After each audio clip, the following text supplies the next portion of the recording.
President Bligh, thank you so much for sitting down with me on the very last day of the Federation of Canadian Municipalities in beautiful downtown Ottawa, Ontario. First off, you've been here for the last 4 days. You've been crisscrossing for the last 10 months. How has this culminated into this weekend? How are you feeling? Oh, it's been a wonderful weekend. As always, as you say, we visit people in their home communities, and then to have everybody together in one place here in beautiful Ottawa has just been wonderful to see. We've had a very lively few days with workshops and plenaries, study tours, all on the topics of municipal government. Of course, we started the first day with meeting with all the new ministers, or not all, but the particularly impactful ministers to municipal issues and priorities. And then, of course, the Prime Minister taking time to address our entire membership who was here. So that was wonderful. I want to pick up on that just for a second, if you don't mind. You had the pleasure to sit down face to face with him on that stage, and all the delegates were hoping to hear something, and I think they did hear something about that renewed federal municipal relation, about having you guys as a strong partner. Are you optimistic about the future with what Prime Minister Carney has said on the stage?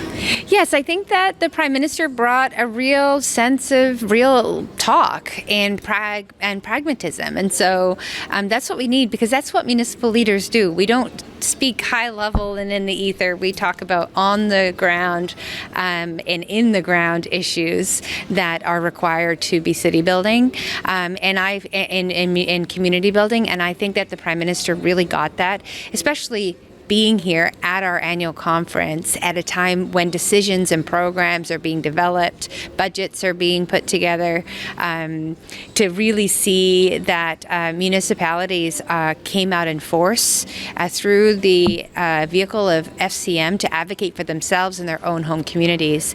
And so there was just, I think, a moment of synergy in that moment where both they got to hear from the Prime Minister, but the Prime Minister got to really get a sense of what FCM's all about and how strong we are together.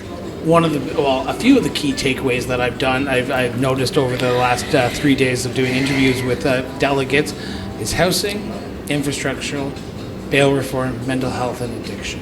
Those are the key themes I'm hearing over and over again.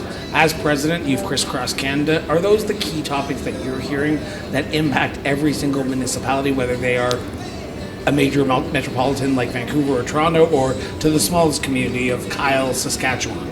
Absolutely. Housing, affordable housing, which also helps tackle some of those other issues related to mental health addiction. Folks need stability. They need housing stability if they're going through treatment programs.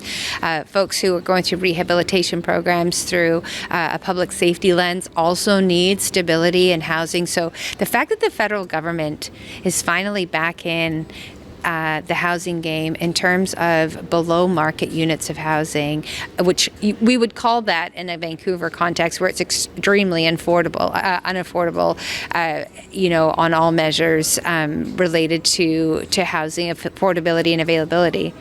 The fact that the federal government's back in the housing game to build affordable housing, I think, is music to our ears here at FCM. I've been with the organization for 8 years. I've been elected for 8 years. We have not seen enough housing being prioritized at the level that folks can afford. We're talking about the workers, we're talking about frontline responders, the teachers, the nurses, those that really hold up our communities. And so, I think that the housing piece and then the infrastructure that's needed to allow that housing to be built so that a toilet flushes, so that things work, and also infrastructure that is specific to rural. We announced our rural component yesterday. We're advocating for a specific rural infrastructure fund. And why that's important, and we really did get this through to the Prime Minister, I believe, is that we can have nation-building projects, but if once those trucks leave the ports with all those goods and products, if they can't get through our roads and our bridges without hitting a bottleneck, then we've missed a massive step in being able to build that national prosperity and economic development that's going to benefit all Canadians. So I think we've really hit the mark on some of those pieces where infrastructure links to economy, housing links to mental health and addictions, and that public safety, both on the RCMP staffing side, the funding side, also is going to impact that issue of repeat offenders and bail reform as well, by addressing sort of the chronic offenders while being able to actually support folks getting back into stability.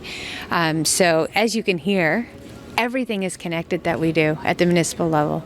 Everything has a thread into something else, and that's what municipal leaders bring to the table when speaking to different orders of government, provincial and federal. You talk about the rural report that was released with yourself and Neil Como, the chair of the Federation of Canadian Municipalities Rural Forum, if I'm doing that right. There seems to be a big push for rural topics at this year's convention. Why was that important? Because traditionally you wouldn't think Ottawa is the place to talk about rural communities, but it seems that at the Federation wanted to talk about rural communities this time. Why was that important for yourself and for the organization? You know, I think there's always been a lens on rural, but perhaps not done in a way that really lifted up the voices of our rural members.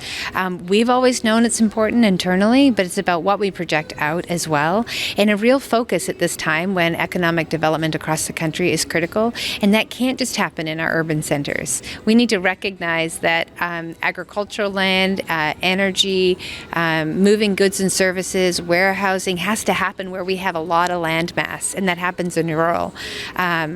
Absolutely contributes to the national prosperity picture, that we recognize our country is at a pivotal time to meet that moment and build, as the Prime Minister says, build, baby, build, and we're all for that. But we can't do that if we don't invest in rural, because that is really where where the rubber hits the road in terms of resource communities. And they have smaller populations there in rural Canada, so we can't simply just rely on property tax to put that infrastructure in place that's needed to make sure that the services are where they need to be for communities, and that housing is there for workers as we grow our country in a sustainable way, which means all size communities right across coast to coast to coast. I want to talk about the future a little bit, if you don't mind, before I let you go. And you are losing Scott Pearce, but gaining Mark Dorval. Doré. Sorry, I apologize. I just had him on. So Mark Doré is the mayor of Dorval. So there we go. I knew I'd get that right. Are you excited about the future with this new board? I know it's some similar faces, but you're adding Mark the mayor onto the board, or the table officers, I should say. Are you excited about what the future of FCM looks like under the new leadership of you as full president now? I'm not sure if you were interim or sort of president, but are you excited about the future, what happens next year? Absolutely. Yeah, I mean, Scott Pearce has been a force at FCM. We wish him very well. He's retiring from municipal politics after I don't know how many decades. We'll miss him, but I know he's happy. He's going to put up that gone fishing sign and really mean it this time. So we wish him well and thank him for his many years of service to FCM.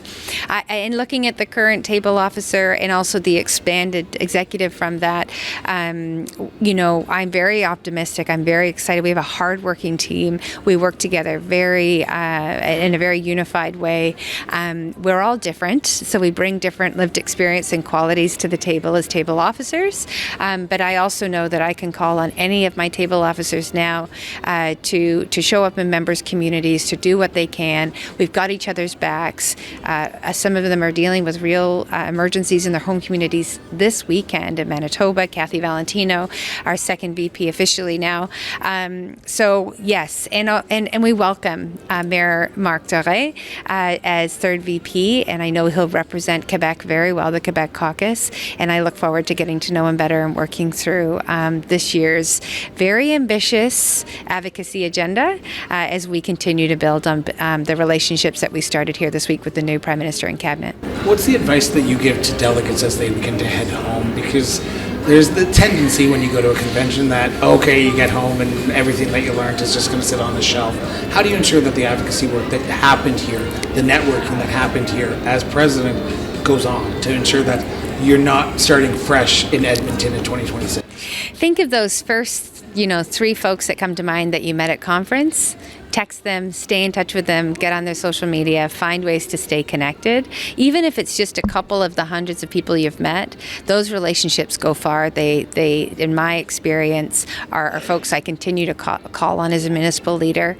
Learning from one another, that networking, as you say, is a critically important part. And this really is an opportunity for professional and personal development as local leaders. We're often tasked with so many different jobs. We are the jack of all trades when it comes to growing communities. And so having that sort of anchor to bounce ideas off of or just tell someone about your day is critically important, as well as continue to lean in to the FCM work, off cycle, if you will, between conferences.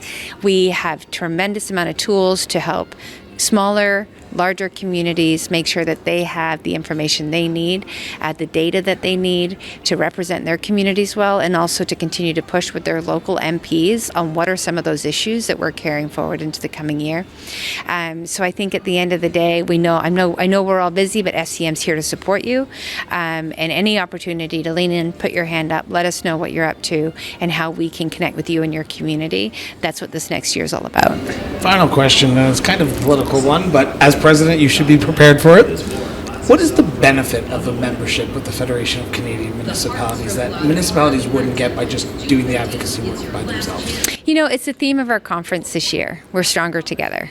And the reality is that we live in a massive country with very, very different challenges from coast to coast to coast. FCM is an incredible way for all of those different priorities and perspectives to be funneled into a united voice. And in that united voice, we have a much greater chance of connecting with the federal government on our advocacy priorities, the Housing Accelerator Fund, the Canada Community Building Fund, the Green Municipal Fund, and all the other funds and the things that we do, the Infrastructure Bank. We can advocate to CMHC. We're connecting with ministers. And what we know, and we saw that with the U.S. trade crisis this year, is that things are going to happen that we have not forecasted and planned for. So the benefit of being linked into FCM is the ability for FCM to be able to respond real time to an unanticipated urgency or crisis and already have that membership and that relationship with FCM so that you have that voice at that table when we are advocating and showing up and have that seat at the table as a very, very significant level of government in the big picture of all orders of government to be building this country for Canadians. So we're here for our members, and so we hope that members see that the value is there for them too. President Bligh, always a pleasure to sit down and chat with you. I feel like this is the first of many conversations over the next year. Again, yes. Always a pleasure. Thank you for being here, Chris.